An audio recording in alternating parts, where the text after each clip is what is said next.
Here I've got VIVO Y33s, and let me show you how to add photo to contact on this device.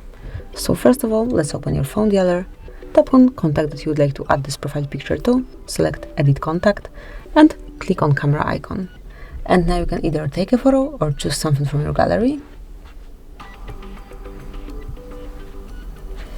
And select some particular picture that you would like to add, for example this one.